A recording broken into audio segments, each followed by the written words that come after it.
Good Friday morning, guys. My name is Jerry Miller, and welcome to Real Talk with Keith Smith. Thank you kindly for joining us. A pleasure to connect with you through the I Love CVille Network on a show today presented by Keller Williams Alliance. Our friend Quentin Beckham and that team at KWA, absolutely a team you can trust and count on. Keith Smith, I believe, is he back next week, Judah, from his anniversary? I think he might be back next week. We miss him, but he's having fun in the sun. I think maybe we'll see him next Wednesday. Maybe next Wednesday, Judah Wickara says. Thank you very much. That is the beloved voice of J-Dubs, as he's known up and down the Eastern Seaboard. Another beloved voice you're about to hear is Neil Williamson, friend of the program, fantastic guy, pop culture aficionado, and a guy who follows news as closely as I do, probably closer. And because of that, I love chatting with him. Let's welcome him to the program. My friend, how are you? I am well. It's great to see you. It's good to be seen, and it's great to be here in the heart of Charlottesville to fill in for Keith. Well, I know he's enjoying his time. I'm sure he misses being in the heart of Charlottesville. His anniversary, he's in the islands. He'll be back, but Neil is here, so the show is going to be dynamic. My friend, I was all over your website, like I am all the time. The headline is Healthy 2023 Q1 Retail Report by the Presidente, Neil Williamson of the Free Enterprise Forum. Where would you like to begin? Well, I think it's important to start with what this is. And the retail report is something we put out on a quarterly basis. We track retail sales tax option, the 1% retail sales tax option. The thing that's helpful about that is that it is a great harbinger of what has happened. Because what happens is retailers actually collect this tax, they send it to the state, and the state sends back 1% to the locality. When they make that transfer, it's recorded, and that's a public action. And so we have the results of this back probably to 93 by locality. And it shows trends. It shows how we've changed. Back about 4 years ago, internet sales started being a part of it with the Wayfair decision. So if you have a package shipped from an internet retailer to Charlottesville, Charlottesville receives that sales tax. And they have to keep track, the retailer platform keeps track of the sales tax rate in all the localities across the United States and disperses that. So the downside to it is it's always a look backward. So we're talking about this. I went and looked. Last year we issued this report on May 23rd. This year was issued on May 30. So we're looking back for the first 3 months of the year, but it's still telling, especially when you dig into the raw data. The bottom line is it is a healthy report. I think it's a little bit over 5% growth year over year, but there are a little bit of some eddies in there that are somewhat concerning. We talked about this briefly earlier in the week on the I Love CVille show. Now we have the Oracle on the program to break it down. The concerning data was January, Charlottesville City. Show is yours on that topic. Sure. Well, again, we take the data by month and aggregate it because a monthly you have a big ebb and flow. So sure. We do it on a quarterly basis. But if you look at just January Q1, just January 2023 compared to January 2022, Charlottesville generated $40,000 less sales tax, retail sales tax, in the month of January. Well, if that's 1%, you do the math, and you know that's a lot of retail activity that didn't happen in the month of January. So your mind goes, okay, must have been a snowstorm. But wait a minute, did the snowstorm hit Charlottesville and none of the other surrounding localities? Oh, wait a minute, that isn't it. Well, maybe because the students are out. Were the students out the previous year? Yes. So you start to look around, and there's no science to this. This is the art part of the analysis. Sure. What was going on in Charlottesville in January that might have depressed retail sales? 2 words, gun violence, Neil Williamson.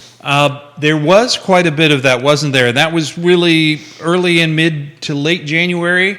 I would suggest that if you look at all the activities, that probably had an influence. That undoubtedly had an influence in our household. when that was going on in early Q1, my wife repeatedly would say, we are not going, we are not going, we are not going. She has since changed and feels very safer now coming downtown.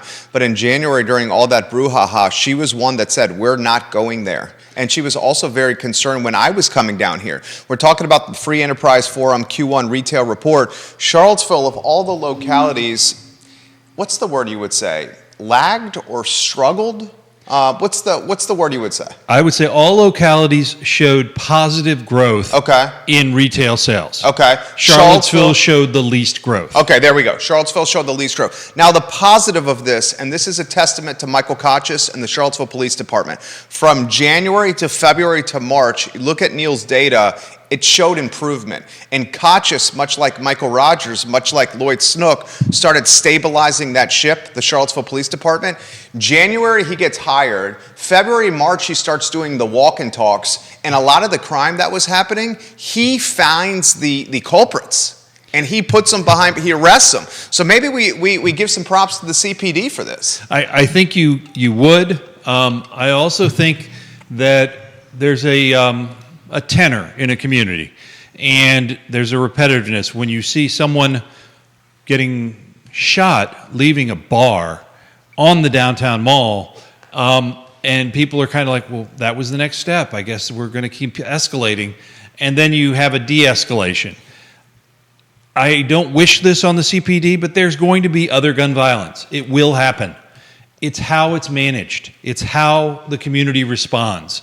And I believe that by making a commitment to a police chief, and that police chief coming through with significant community policing ideas, creates an environment where the community says, you know what, we're not going to stand for that. That is not the next step. This is an aberration, and we're going to call it as such. Very well said. Bill McChesney on McIntyre, the mayor of McIntyre. Neil, do the details get into types of retail? Groceries versus clothing, et cetera, et cetera, et cetera? Unfortunately, Bill, they do not. They do not break down the sectors.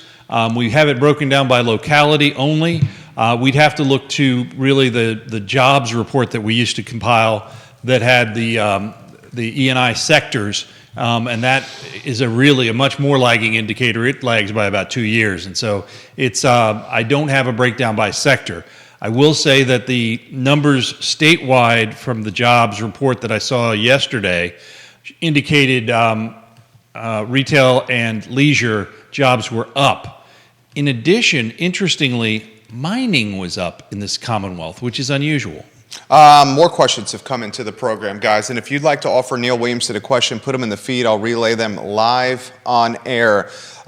This from Grayson in North Downtown. How does Mr. Williamson characterize the health of the city in its current state of Q2? Again, that's a bit of projection because we only have the numbers for Q1. Based upon anecdotal information from shop owners, they tend to be positive. People have asked, well, what is Q1 forecast for the rest? Well, it doesn't forecast anything. It says what happened. That being said, I believe that we're seeing an increase in vitality that we almost see every spring. You bring Fridays after 5, you bring more people downtown. I know the students leave, and that has an impact, but I know folks that literally look forward to the students leaving, not because they don't like them, but because it's a different vibe downtown. Yeah, it is a different vibe. Put your comments in the feed. We'll get to the economic report put out by the city as well. Those are asking about that. When you're putting this data together, are there red flags you look for? When you're putting this data together and you're looking at the outer counties like, say, Greene, Louisa, Waynesboro, Augusta, what are some of the KPIs that you're following? Well, one of the things that we look at, and there's a link in the story on the freeenterpriseforum.wordpress.com, that, okay, well, that's Q1 this year. What was Q1 last year? So we talked about Charlottesville being the big laggard, as you called it, but really the least improving. Last year, they were number 2 for improvement over the year before. We also have that blip, that COVID blip, that we have to kind of take into account what we're measuring against. So I always try and look at where are and what patterns do I see. Interestingly, when you look at gross dollars, the increase year to date in gross dollars, Albemarle's increase in just the first quarter of this year in retail sales tax revenue is $338,000. And that includes a deficit of almost $30,000 in March. So, Albemarle has a much bigger retail pool. One of the things about our region is, I don't know that a lot of people that know where exactly the city line is. I don't think they do. Yeah, I don't even think. I think the localities confuse it because where is the county office building? It's in downtown Charlottesville. And this could be a perfect segue into the report that's in front of you. It could be now, couldn't it? I'll follow your lead on that. But they don't know where the line is for when you're in Charlottesville versus Albemarle. So if you're at Stonefield, are you in Charlottesville or Albemarle? Stonefield's Albemarle. Okay. Yeah. I'm across the street at the gas station. That might be city. I think the city is the Kmart city, isn't it? It is. Yeah, but Stonefield's Albemarle. That's correct. And the reason I know the Kmart city is because Corin's team is doing development, and it was council that was talking about what was going on there instead of the supervisors. And the reason I knew Stonefield was Albemarle is because it went to the supervisors for Stonefield development. That's the only reason I knew that. And originally, it was called Albemarle Square. It was originally was it Albemarle Square? Stonefield was? Okay, there you go, Neil Williamson. I 100% agree with what you're saying. I don't think people know. I don't think the leaders know. So to close that loop, three of the four corners of the hydraulic US 29 intersection are in the city. Stonefield is in the county. There you go. I love that.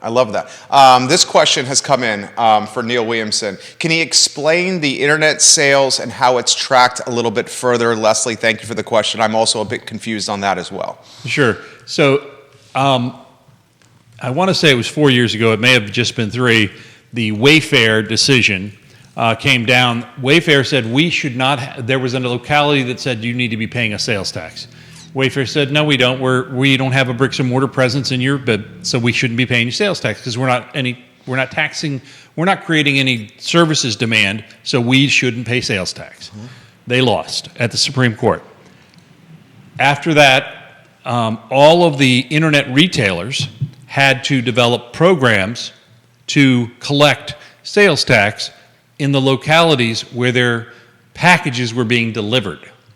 So if I have something delivered to my office, which I often do, Albemarle actually receives the sales tax, despite me having a Charlottesville address.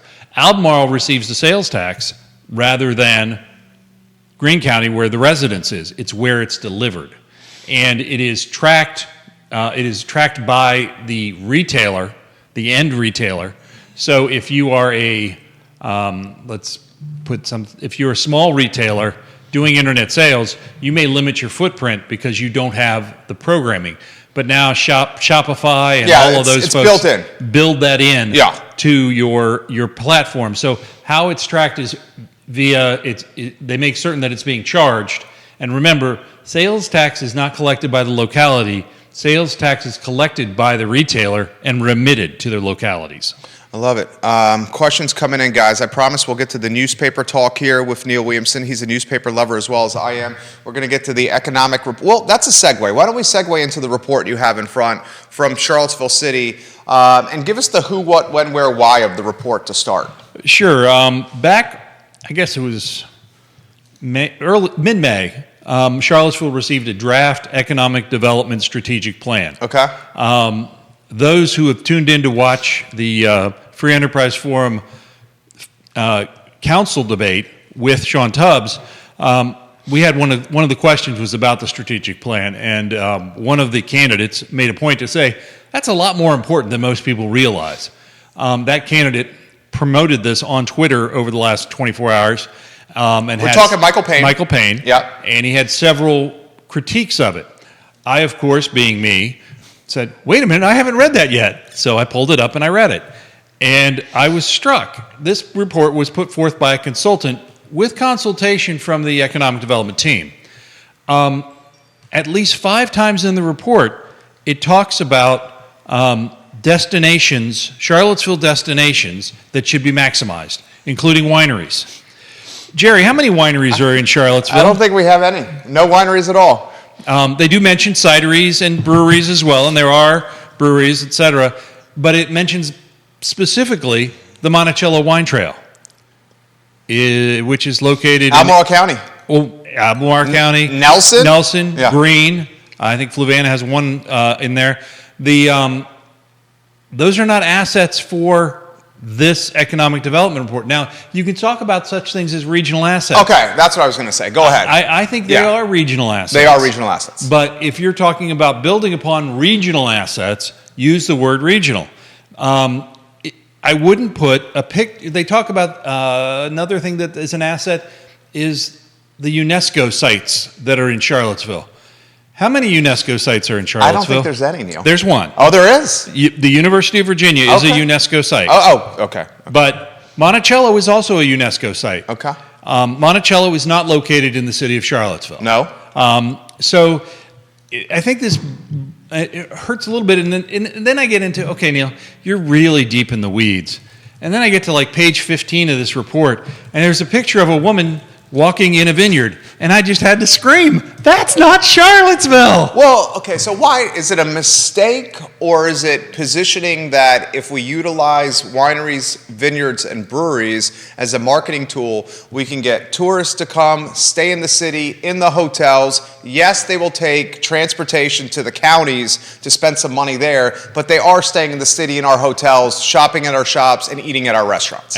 That is absolutely true. And one would think that the Economic Development Office would have had some editing to indicate that we need to be leveraging our regional assets. Yeah. The Blue Ridge Mountains, Sure. which, by the way, aren't located in Charlottesville either. No. But a lot of people come here and hike in the Blue Ridge Mountains and come back, and then they like to have dinner on the downtown mall. Right, absolutely. I mean, that's a great tourism get.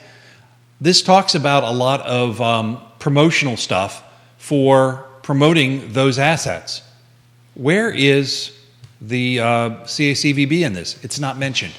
Now, I understand this is a draft first report. There's much more work to be done. But it felt very consultant-y, because it's like they Googled Charlottesville and they found this stuff and moved forward, and it doesn't feel like they might have. It doesn't feel like the They live here. They know what's going on. Office Yeah. really had a lot of say in the report. I want to ask you about the CACVB. What is that? The Charlottesville Albemarle Convention Visitors Bureau. Correct. The CACVB is the branding and marketing arm for Charlottesville and Albemarle County. There are a handful of elected officials on this board, as well as stakeholders that do this professionally for a living. Charlottesville's Economic Development Office not mentioning the CACVB in the report, the initial report, is that a sign that it wants to potentially distance itself from the CACVB and get a little bit more autonomy with its branding and marketing efforts, or do you see it as an oversight? I don't know. Okay. You're asking to project on what the intentions of someone were, and I Yeah. don't think I can do that on a basis. I do believe it's important to recognize the CACVB is funded not from tax dollars, not from your property tax dollars, but from a portion of the tourism and occupancy tax, the Correct. TOT, that is collected by state code. 3 cents, I think it's 3 cents or 5 cents of that tax must go directly back to tourism promotion, including the funding of the CACVB. Kevin, that's a great point. In Waynesboro, he says, how can a city and a county full of multimillionaires not maintain a 4th of July fireworks celebration, but they have boatloads of money for consultants and projects everywhere? It's kind of demoralizing. We're not having a 4th of July celebration in the area. I don't even think that the private stakeholders are going to rise to the occasion this particular 4th of July. That's a topic for a different day. I want to dig into the report even further, or this economic development that we're talking about here. You know, I say on this program all the time that we need to prioritize driving people to the city, to Midtown, to the downtown mall. And I've mentioned the Dora, I've mentioned concerts. There was a report last week about the economic impact of the Ting Pavilion, and it was significant here. I would love to see in this economic development report, sure, we need to leverage regional assets, but I would love to see the spotlight maybe on like a venue like Ting, saying we need to drive more engagement there. Look at this data for the return on investment we've got last year. Well, to be fair, and again, I read this morning and read it once, so that's always a challenge for a small brain like mine. Yours but is huge. It does mention point blank cultural and concerts specifically called out at least 3 times. Good. And I think that's important. I'm not going to say this is a terrible report. I'm just calling out those things that I think need to be revised, and that's why it's a draft. What'd you make of Payne's Twitter thread on this? Michael Payne, candidate. Well, I would defer to you to quote it accurately. Okay, Because I have probably internal bias, and I would rather not misquote Mr. Payne. Michael Payne is a candidate. He is a one-term counselor. He's currently a counselor. He's running for re-election. He's got a, 1, 2, 3, 4, 5, 6, 7, 8 tweet thread that he posted within the last 24 hours about this report. He's specifically talking about trickle-down strategies of economic development that do not work. He says this is especially a problem in a city like Charlottesville with huge wealth and income gaps driven by UVA as our largest employer. Michael Payne says a successful plan would explicitly include strategies for community wealth building. How do we plan for community land trusts? I love those. Co-ops, community development, corporations, apprenticeship programs, and he specifically talks about the wealth gap. We know black households in the city, 39,000. Their income, black households, Michael Payne says, 86,000 for white families in the city with their households. He says, how can we measure success or failure if you don't include the most vital economic challenges for facing our community in your metrics, which is the disparity in income and households? That's it right there. I understand Michael's point, and I agree with many of his solutions, but not all of them. But it is also important to call out, and the report touches on it. It doesn't dig in deep, but it is a first draft, and it is a 30,000-foot report about worker training. I happen to be perusing the PVCC site, the Piedmont Virginia Community College, and they have a plethora of certificates available today that are pretty much cost-free and can bring you up to what you need to have a very good job. I was discussing this with a young man from Charlottesville, I guess it was 2 weeks ago, and he's doing their CDL training. And he was in a job that he wasn't happy in, and he said, yeah, as soon as I finish this, I've got 4 job offers waiting for me. I am out of here. And I'm like, that's the way to do it. You go, you get the training you need, and you take the step up.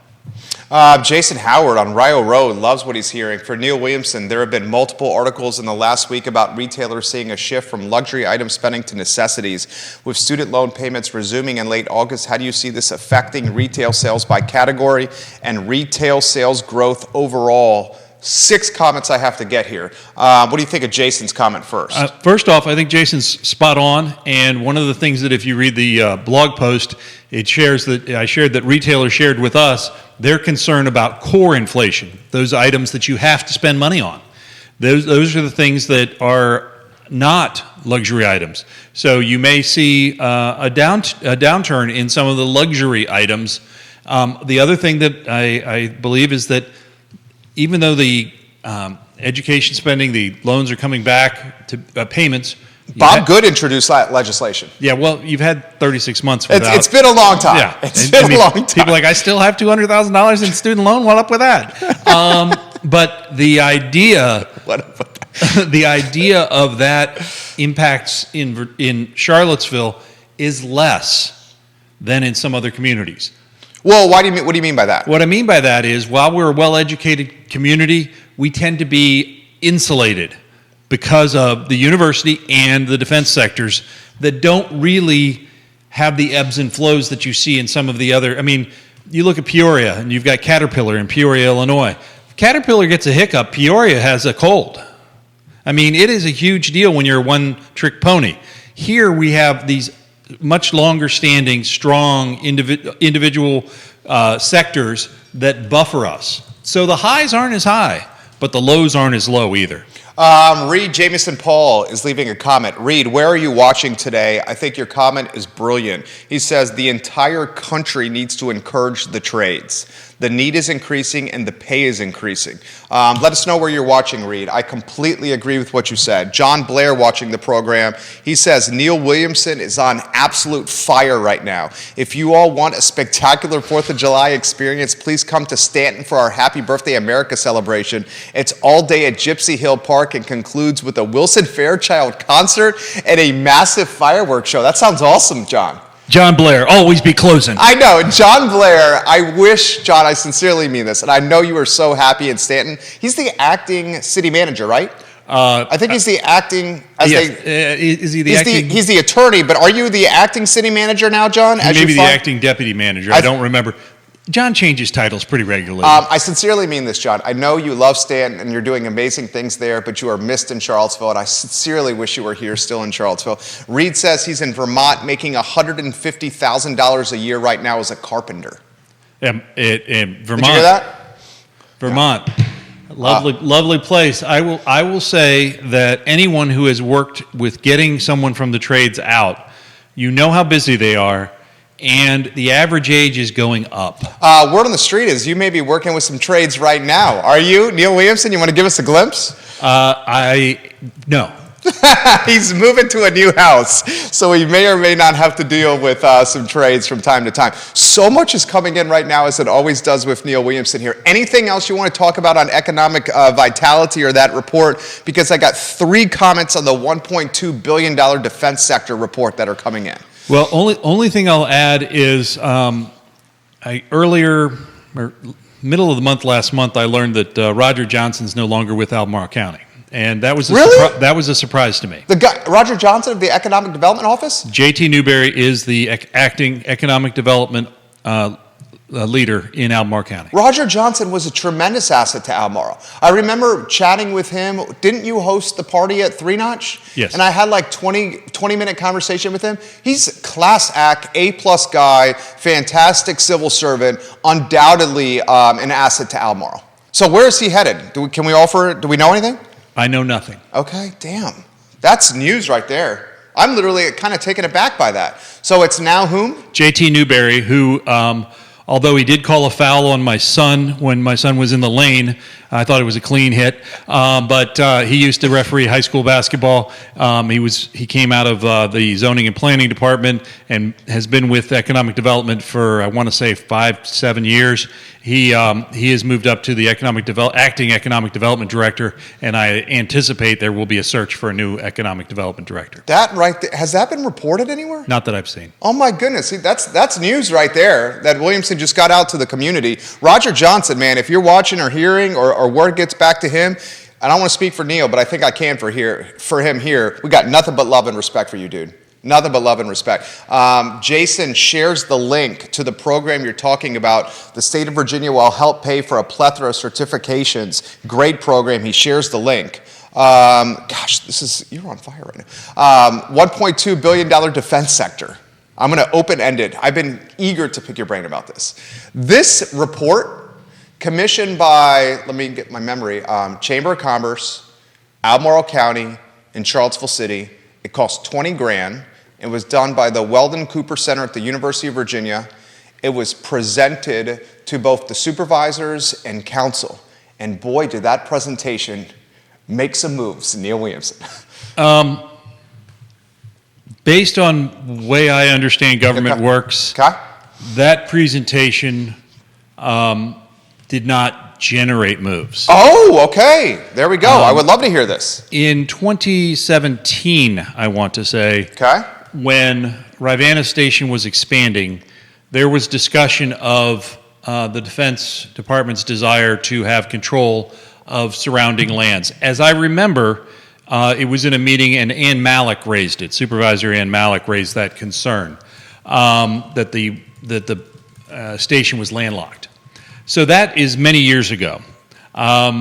The chamber and the local governments over the last year and a half, 2 years, have funded a defense affairs person on chamber staff to focus attention on the import of the defense and intelligence agencies. She was the one who gave the report. Was her name Letty? Letty Bean. Retired Colonel Letty Bean. Right. Sharp. She went to UVA for a graduate degree, and I worked with her on her.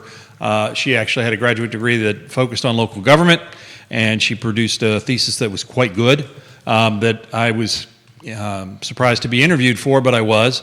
It is I thought the report solidified a lot of things and quantified a lot of things that a lot of supervisors already knew. Okay. Put it like what? The impact besides that? The impact, the number of people being employed. If you attended, and I know you didn't because at the time they weren't Zoomed, Economic Development Authority meetings. Okay, I was the only one there. A lot of times. Yeah, there's that. I'm popular. The Economic Development Authority has long recognized the import. The other thing that hasn't been as widely reported is Albemarle didn't just buy this land. There's going to be a public hearing. There's still a whole process to go through. It's an agreement in principle, right? Right. Yeah. It will, in my estimation, because of the unanimity of the support, it will go through. But it's important for policy wonks like me to say there will be a public hearing and the public will have the opportunity to say, hey, I think this is not a good use or I think this is a fantastic use of funds. So Paul McCarter, watching the program, he said he worked at Rivanna Station 10 years ago, and this was discussed about a decade ago. Here's what I found interesting about the report from Letty. She straight up said that there's a city in the Midwest, it was St. Louis, that is offering 100 free acres as a carrot, dangling 100 free acres to get this station to St. Louis. Was that strategic? Was that strategic of her to emphasize that? I don't believe in coincidences. Right, that's what I'm saying. I'm Leroy Gibbs from NCS. I don't believe in coincidences. Okay, so I'm go down that near road. as good looking as Mark Harmon. Go down that road there. I don't believe in coincidences either. That's Did you know he's married to Pam Dauber of Mork and Mindy? I did not know that. I did not know that. I did not know that. Pop culture, this guy knows a lot of things. You don't believe in coincidences. Go down that road. I believe. Neither do I. Yeah. Well, these types of things have to be prepared. There has to be staff reports and all of that, and reviewed through legal and the rest. So usually, if something appears on the agenda, especially if it's on the agenda of a special meeting, then it would be. And there was a mention of that there would be a closed session with a discussion of acquisition of property in the Rivanna district. And that was 4 weeks before the special meeting. So, and that was 2 weeks before the presentation. So those that knew that this was kind of percolating. And I don't know if perhaps Colonel Bean was coached or if it was a happenstance, but this, as you just had Paul McCartner say, was discussed over a decade ago. And, I happen to go up and down 29 pretty regularly. There was a big sign for the last decade that says this land's available, call United. Yeah, United Land Company. Yeah. So I think that it was a secret that was out in the open. And was it strategic? I don't know. But was it true? I firmly believe it was. I think it was 100% true, but I think she was very strategic in making sure that was emphasized to everybody. Right, and in a public meeting. In a public meeting on the record. On the record. Yeah. With two members of the public in the audience, right. Meaning the distinguished gentleman. Yeah. She did that strategically. Okay, 462 acres, $58 million, a principal and agreement has not happened yet. The seller, Next Generation LLC, let's just call that Wendell Wood. Let's talk about how crafty Wendell is. Wendell buys this a long time ago. He bought, I think it was 901 acres. He's legitimately taking 462 of that 901, basically what's left, and he's selling it in principle for $58 million. I think he bought it, if memory serves correct, for like $5 or $9 million in the 90s here. What do you make of Wendell Wood? Well, the Free Enterprise Forum doesn't take positions on projects. This would be a project, but I would encourage folks who are really interested in this, go back in time. Take a look at when NGIC moved out to that area. United Land came forward to the county needing some zoning changes. I would examine how all that came about and a little bit of the foot dragging that occurred at that time, and the discussions that occurred at that time to understand the change in dynamics in Albemarle County in that 10, 20-year time span. We're talking Project Falcons. The Rivanna Station defense sector's impact here in Central Virginia. Help me break down what you just said right there. Okay, because what you just said, I think I understand what you just said, but I don't want to leave it to interpretation. Can you give me a little more clarity there? It is important to recognize Okay. the need to understand what has happened. If you read Peter Pan, the first line is, all of this has happened before. Okay. That's the first line in the novel Peter Pan. Examine what it took to have the land that is now Rivanna Station rezoned to allow that activity to occur prior to being acquired by the Defense Department, because the Defense Department doesn't care about local zoning. Yeah. But in order to show good faith that it could be done, the applicant had to come forward and have the rezoning to allow certain things to occur. So I would go back and look at that. And while you're at it, check out Charlottesville tomorrow, and check out the time Brian Wheeler tried to take pictures at NGIC and got arrested. Well, he didn't get arrested. He got detained. Brian Wheeler, we love you. One time the comms director here for Charlottesville City, the founder, I believe, of Charlottesville Tomorrow, the executive director of one time. He has since moved away from Charlottesville. He was living in Western Albemarle for a long time. Brian Wheeler, your name still resonates on the I Love CVille Network. I'll ask you the question here. Wendell Wood, is this guy in 2023 going to do a $58 million deal with Albemarle? And we just heard at the Democratic Forum for City Council, every single one of those candidates in the forum said, we need to buy the land from Wendell on High Street. We can't allow those apartments to happen in a floodplain. So are we going to see in 2023 Wendell Wood do roughly $100 million, maybe $75 million in business with two jurisdictions? Time will tell. Time will tell. This guy is a smart negotiator. He and his family have been here a long time. Yeah. And they have done a lot of work and actually deserve a fair amount of credit or blame for what Charlottesville and Albemarle look like today. I think that absent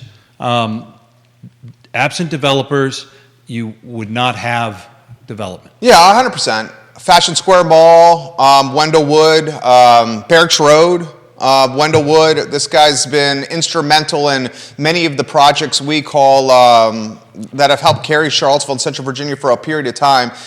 Pam Dauber appeared on NCIS before Mark Harmon left, appearing on the show. Right, and that's accurate. She appeared for 3 episodes or something, but I was fascinated. I didn't realize that he was married to Pam Dauber because I'm old enough to remember Mork and Mindy, and it was fun. That's Robin Williams and Pam Dauber, for those of you that aren't old. John Blair says, JM, you and Neil are too kind, but I really can't stress how correct both of you are about trades education. Any realistic economic development strategy for Charlottesville and Albemarle should focus heavily on the trades education. Thoughts on Blair's comment? I don't think we can stress Emphasize it enough. Right. But that being said, I also think that that also speaks to the ideas that are going forward with the community kitchen that I've heard on this program previously, positive and negative comments about that, because I wasn't very huge fan of the community kitchen. I am familiar with that. Yeah. My concern with the community kitchen was taking away labor from existing restaurants and using food and beverage tax revenue to essentially create competition for those that are creating the revenue today. But that's a topic for a different day. The comments are coming in extremely fast right now. I'm going to try to get to as many of these as possible. Jennifer says, what's Neil's take on High Street with Wendell and those apartments in the floodplain? Those are by right, guys. Yeah. Again, we don't take positions on projects, but we can take a 30,000-foot view and suggest that they're I'm familiar with many of the entities involved, and these are not folks that just throw something up against the wall. There probably has been significant engineering expertise to design a program that would work and meet the requirements. I don't know any particulars, and I don't know what's going to happen. One of the challenges with being a landlocked city is those places that are easy to develop have been developed. What's left is challenging places, or perhaps you could put more development on existing lots. There's not a doubt in my mind that Justin Shimp of Shimp Engineering has got his I's dotted and his T's crossed. Is there any doubt in your mind? I don't know the answer to that question. I am not an engineer, and I don't judge how engineering work, but everyone that does one of those plans, not many people realize they stamp it with their seal.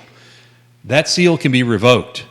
If there is something that proves to be inaccurate, significantly inaccurate, they can go to the board and have their seal revoked. Neil Williamson, on absolute fire right now. All right, we're going to get to this comment that's come in on the show on the Law for Squire brouhaha. I will ask Neil about that. But before we get to that, Kelsey, I want to talk and finish the defense sector conversation. Anything we missing here? Anything that should be out in the news cycle? No, I think the thing that hasn't been mentioned as much this time around and was the last time we talked about this topic is the contractor tail. There is a significant contractor tail associated with intelligence operations and defense operations. Those contractors do much of the work that is been charged to the intelligence operations, some of the human intelligence, some of the other data mining and things. And anyone who's lived here for more than a couple of years probably has a couple of friends that work for one of these consultants or directly for the defense intelligence agencies. It can't be overstated the impact that these people and their families have on the fabric of our community. I love it. I love it. He's doing a hell of a job here. Guys, we're going to get to your comments, put them in the feed. I'll relay them live on air. Neil Williamson of the Free Enterprise Forum, the president, is on the show right now. Morning, Dan Pettit and Sir Neil. Dan Pettit, we love you, my friend. Reed says, anyone who gets into roofing right now will have no problem getting a job. Thank you, Reed, for that. This is come into the mix. Was the St. Louis carrot a bluff? I don't think it was a bluff. I will say, as one who has lived through several rounds of what they call BRAC, which is Base Relocation and Closure Committee. Yeah. I don't have firsthand knowledge that it's absolutely true, but I do know that St. Louis is an attractive place for economic development. It's well located, it's well supported with fiber, and it has great infrastructure, and it's a great town. I did a lot of work in Kansas City in my career. Kansas City, St. Louis, this is what some folks call flyover country. They have assets, land being one of them, and if your concern is you're landlocked in a city, St. Louis or Kansas City starts looking real good. Well said. Well said. This has come in. Did Almar overpay for that land, Neil? Boy, I wish the distinguished gentleman were here and he could give us a valuation or perhaps Mr. Fincham could do that. Mr. Fincham could certainly do that. I'll tag him. Do you want to sidestep that one? Oh, I'm running away from it. Sidestep says I might say something. I'll say this. I've touched on this before. Yes, they overpaid, but it was the right move because we couldn't risk losing this. So sometimes you make decisions, like I'm remodeling a dentist office right now in the Macklin building. The project to remodel from a dentist office into 6 executive offices, the estimate was somewhere between $20,000 and $25,000. We're over budget. I'm pissed that we're over budget. But I have to get this done, to get this ready to go, so I can keep the economic development that happens from this office in our business model. So that's a microcosm of what we're talking about here with Rivanna Station. Did they overpay? Yes. Did Wendell Wood get a great deal? Yes. But did the supervisors make a good decision? Yes. So with the dentist office, you're drilling down on the details? I am drilling down on the details. I am removing the water. Dan Pettit says he agrees with what we're saying right now. Do you want to talk Lawfer and Squire? As a nonpartisan, I'm happy to... This is in your district, right? I'm happy to opine. It is a district I'm familiar with. Right. Which district are you in? I'm one above. Okay, so you're 56? Okay, so we're talking HD 55 here. Things got nasty real quick, dude. It is amazing the power of social media. And it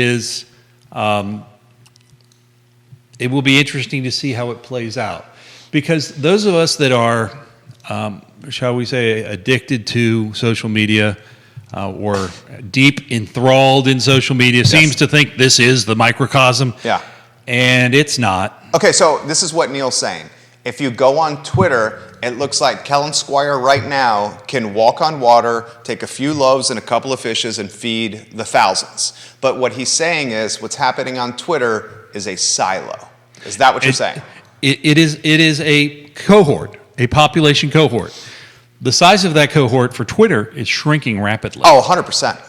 100%. So especially as that group, and that group, how would you characterize that group? I'm choosing my words very carefully here. Very left, very progressive, many in the socialist sphere. That group is heading to other platforms because they're alienated by Elon Musk. So what he's saying is that group is losing a little bit of momentum on a platform, Twitter, where they had tons of momentum before Musk purchased this company. I would agree with that, but I would say that it is not limited to any particular sector. Twitter is hemorrhaging. Yeah. Folks that pay any attention to it. I know prominent folks in this community that no longer utilize Twitter at all.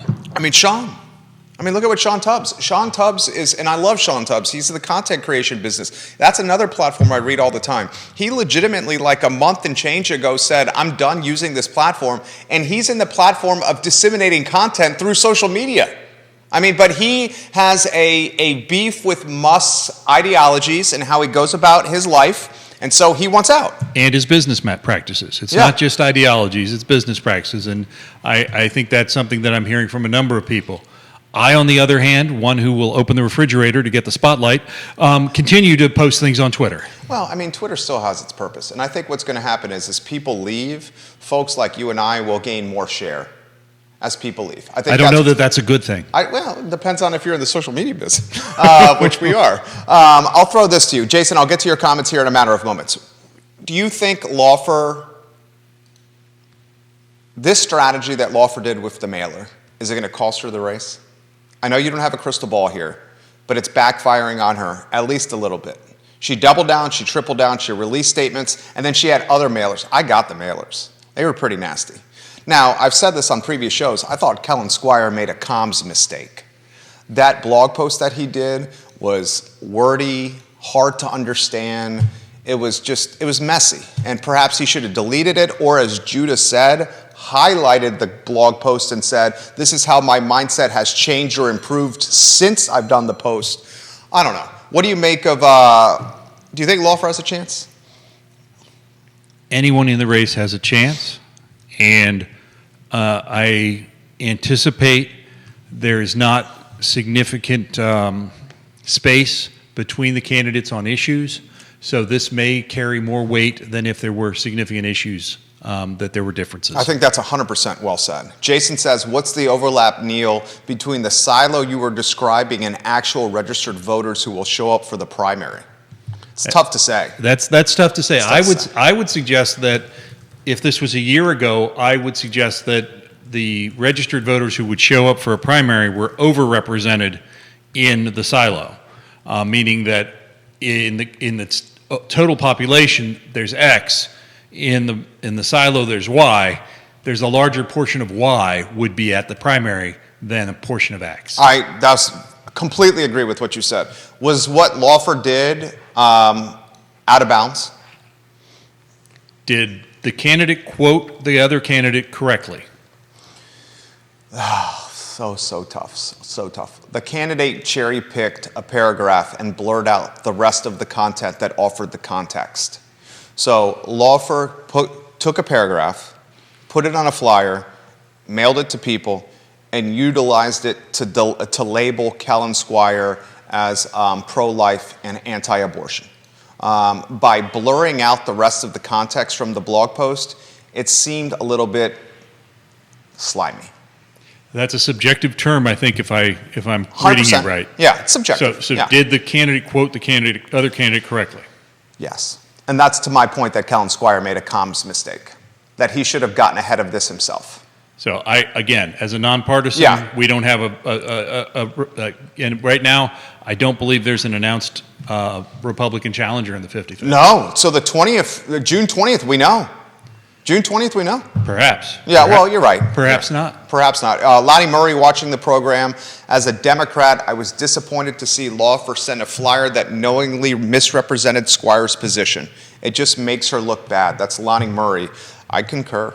It makes her look bad.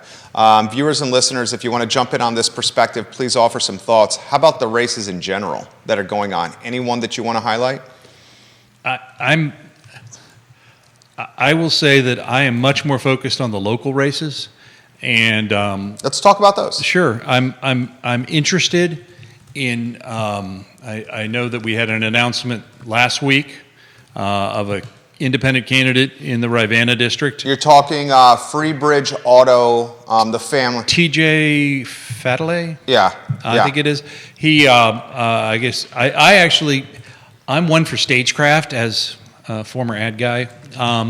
The fact that he chose not to be surrounded by 12 people on the county steps, but instead decided to stand in front of his business, says something about what he's trying to do to position himself differently than his opponent. Yeah, he's trying to position himself as the small business mindset guy that's going to come into the county and run with financial fiscal responsibility and look to cut tax. That's what his platform is. Well, and again, we are a nonpartisan and we don't make endorsements, but we do love contested elections. Yeah, so he goes against Lepisto Kirtley, who's seeking a second term. I respect him. I respect what he's trying to do. He's got his work cut out for him. Why do you say that? Well, Lepisto Kirtley's the incumbent. The value of the incumbent we both know is significant. Albemarle County is as blue as it gets. Maybe it's getting a little bit more purple than blue. TJ is clearly a staunch Republican. Running as an independent. Running as an independent, but that's a strategy because the R has no chance, so you make it an I.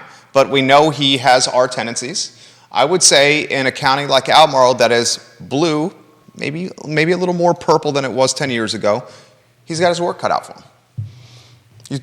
You disagree? I would suggest that Albemarle County and the Rivanna district each one is absolutely as unique as the next. Okay. Which race do you think is going to be the closest then? How's that? I'm hopeful they all are energetic races. You are not getting me there, Jerry. I'm trying. It's a nice try. I'm trying. If I had to think which one would be the closest, oh my goodness. Malik's got the competition from the Crozet podcaster. I believe his first name is Brad. The last name starts with an R. Riker? Yeah, I think something like that. Malik is how many terms on the supervisor? This is running for a fourth term, I believe. Okay. Fourth or fifth? Fourth or fifth, yeah. Yeah. So Malik, I think, is a slam dunk here. Especially, and this is me talking, this isn't you, I'm not trying to put you in a tough spot here. Brad doesn't have a lot of name recognition. He's young, and Malik is the incumbent. The Rivanna district, I think Lepisto Kirtley is a slam dunk. We know in the Scottsville, Pruitt's running unopposed. That's 3 of the 6 that are up on the soups.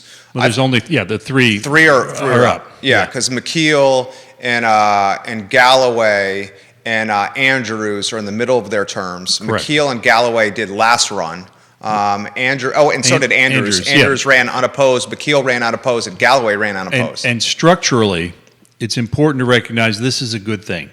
They take half of their board at a time and come forward. Loudoun County, for the last 40 years, has elected their entire board at the same time. This creates tremendous swings in ideology. And I want to say it was 15 years ago, they had their first board meeting after a Republican majority had come in, and they said, we're taking a 2-hour lunch. The Republicans came back after 1 hour, and the Democrat was the vice chair, and stripped the vice chair of all its responsibilities. When he got back from lunch, he had nothing to do. That actually happened. That happened. I know it did. Lonnie says, as a Democrat, I also support contested elections. Democrats are better when they have competition that keeps us all honest. All candidates are better. I agree, Lonnie. We want all elections contested. McChesney, mudslinging has become the norm for political contests. This has been going on for ages. Sometimes the mud sticks to your opponent. Sometimes the proverbial fan blows it back on you. I think the difference with this particular circumstance, though, Bill, is A, they're both Democrats. That's different. I think another difference with this particular circumstance is this might be This might be characterized as straight up lying. I mean, I think it's misrepresenting. And this is me talking, this isn't Neil talking, but this might be lying from my books here. And I understand that's part of politics, but is it a part of local politics on this level? I guess we are at this point. I promise I'll get to the newspaper talk because he's a newspaper junkie as well as I am. I think the tightest race is going to be Dr. Meg Bryce and Allison Spillman and the Board of Supervisors, or excuse me, the school board. I think that general election and that it's all the districts will also give us a pretty good feel on how Albemarle is from a blue, red, or purple standpoint.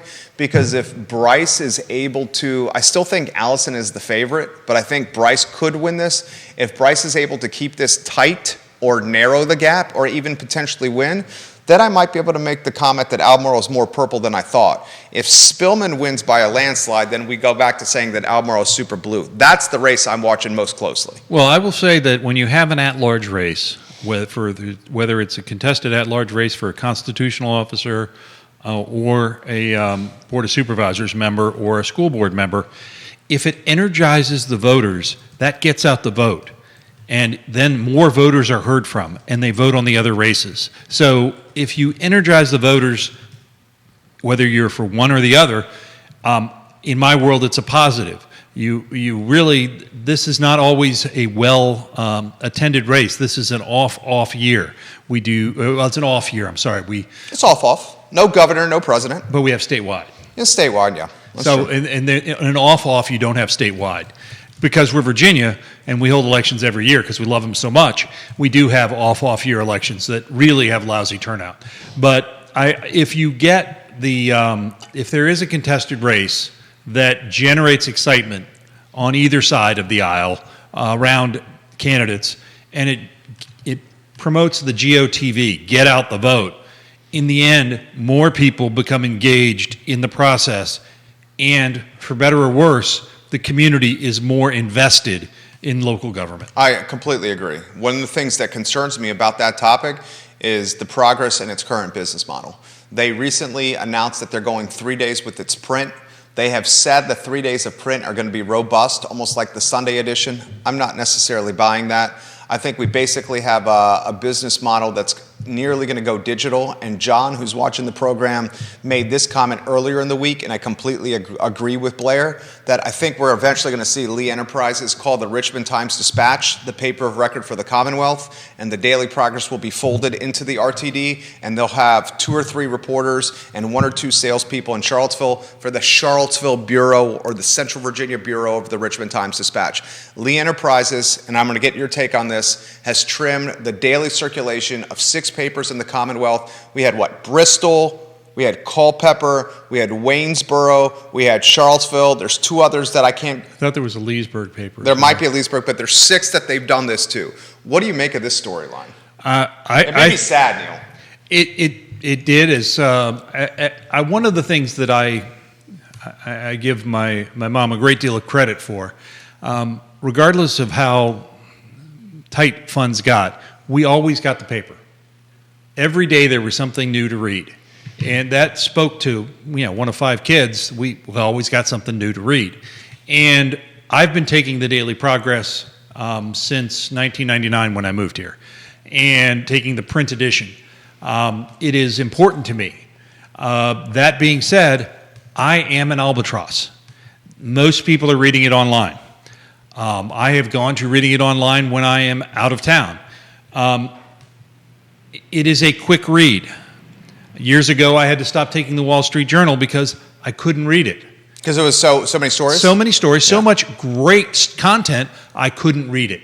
And I was paying a lot for it, and I had to drop it. Your thought of the Richmond Times-Dispatch becoming the paper of record is something that I could certainly see as being one of the outcomes.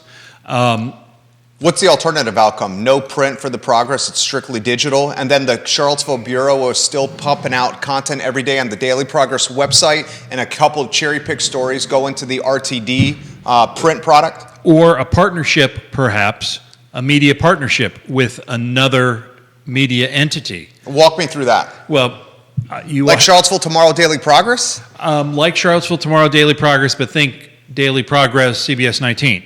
Think folks that are already collecting this stuff and producing written reports online today. And could that be converted into a news story? Could they be the stringers? Could it be simply reports from that new media conglomerate? I think the media is changing. You live in this space.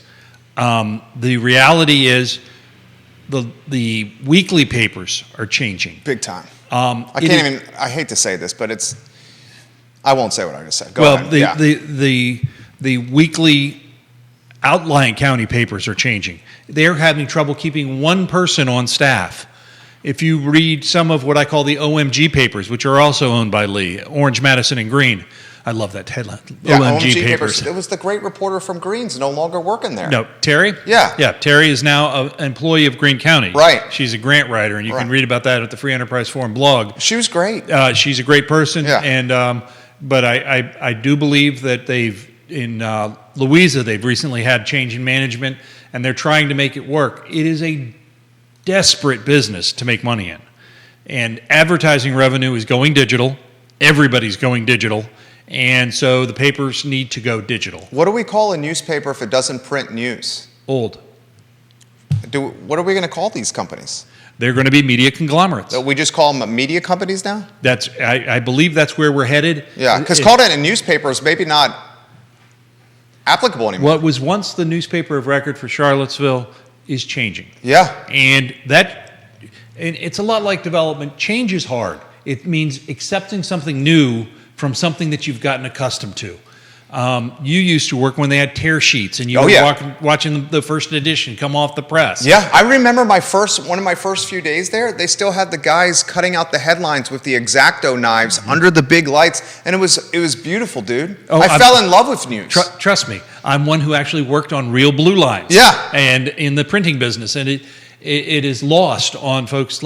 I also spliced tape. Yep. Long before your time, but there's a skill that's really marketable. I can splice audio tape. But the idea that things have to change to move forward. And what may come about may tend to be something even better. But we have to let go of what we've always had. So that's interesting. You see maybe a partnership with the TV and the print coming together. That's intriguing. How do the individual guys utilize this as an opportunity?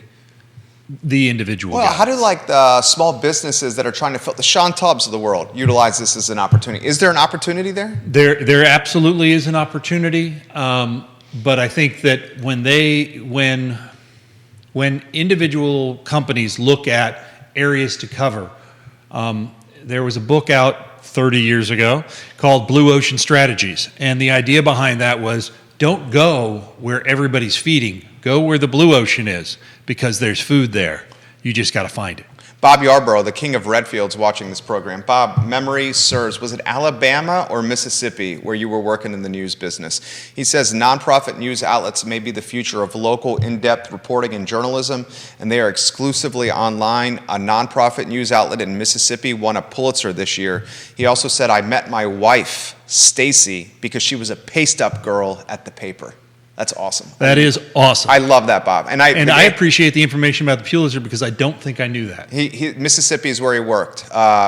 He is a newspaper guy through and through, and I know when he read this too, it made him sad, because there's nothing that I enjoy more than having the residue of print on my fingers while I'm on the think tank reading about the locality that I love so dearly. And I'm always going to be a newspaper guy and a news junkie. This comment's come in. Back in the day, the Times-Dispatch was the morning paper of Charlottesville City, and the Daily Progress was the afternoon edition. At that time, there was not a Sunday Progress. Right, and back in the day, this really dates me, back in the early 80s, I was living in California for a short period of time, and we'd get the morning paper, and the afternoon paper would come, and the afternoon paper would have the market close because of the timing, and it was printed locally, so you could get what the market did day of. This is before cable TV, kids. So it was critical. Oh, it was great. It's critical. Yeah. My favorite was when I was a kid growing up reading the agate page 2 of sports with the box scores and the batting averages. My brother and I would fight over the agate page, and we would literally just like eat our Lucky Charms while seeing like who's got the best batting average, who's got the most home runs. It was just, I still get excited when I see newspapers when I go into gas stations. Like, I know that sounds corny and nerdy, but when I go into a 7-Eleven or a gas station, one of the first things I do is look at the newsstands. And do you read local papers when you travel? Hell yeah. Yeah, I do too. Yeah. I was in California about 8 years ago. I watched a public hearing of the Planning Commission in Santa Barbara, California. Because you love news. You're just a junkie for it. I'm a junkie, Yeah. and I was traveling alone, and it was kind of a crappy trip. But it was one of those things that they were talking about how much you could expand your house based upon your parcel size. There it is. And does that sound familiar to anyone? That sounds very familiar to us. God, I love this guy so much. We have so much in common. 11:22. I'll throw an open-ended to you as we wind down the program. Anything we're not covering, anything that needs to be in the news cycle, what should we learn from you that we have not talked about? Well, we have not talked about the fact that it's June 1st, Okay. June 2nd, and we're halfway through the year. The Free Enterprise Forum exists because of our donors. We need to raise money. Go to freeenterpriseforum.wordpress.com, click on the donate button, give me $100. There you go. I just got to get enough money to keep this thing going.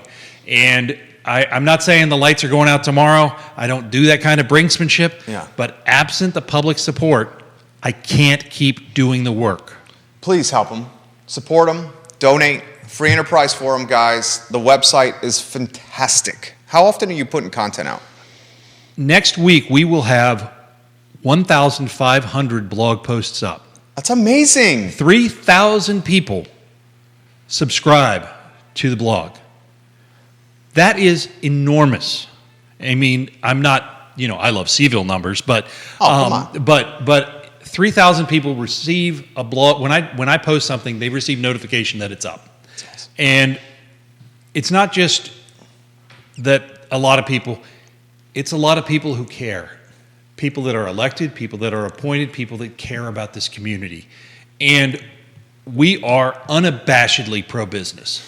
And we are not a journalism outlook. We are talking about what it takes to keep the community moving forward so that our retail can survive and thrive, so that we can increase the jobs, so that we can keep our kids and grandkids working here by economic vitality. And that's the reason people should support the Free Enterprise Forum. God, I just got goosebumps right there. You got emotional when you were talking about that. Put that emotion in perspective. You've been doing this a long time. I've been doing this now for over 20 years. And when I got started, I wasn't sure it was going to last 20 weeks. Somewhere along the line, blogs came about, and we jumped on the blog bandwagon. I like to say, go back and read some of the stuff that I wrote 15 years ago. See if I'm intellectually congruent. I firmly believe that I am. I also am big. When I make a mistake, I don't just correct it. I correct it and leave it up. I put a line through it and I say, correct it on this date, because I make mistakes, but I fix them. Love this guy. Neil Williamson, President, Free Enterprise Forum. Support the Free Enterprise Forum.